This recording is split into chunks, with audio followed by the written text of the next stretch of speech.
siger vi pyt.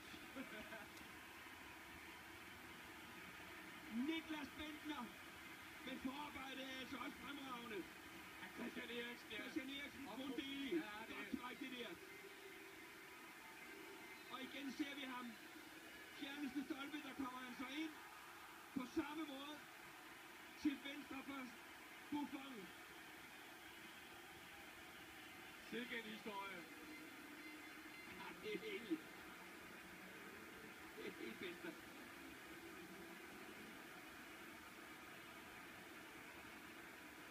Lidt mere end 10 minutter. Der er fløjtet.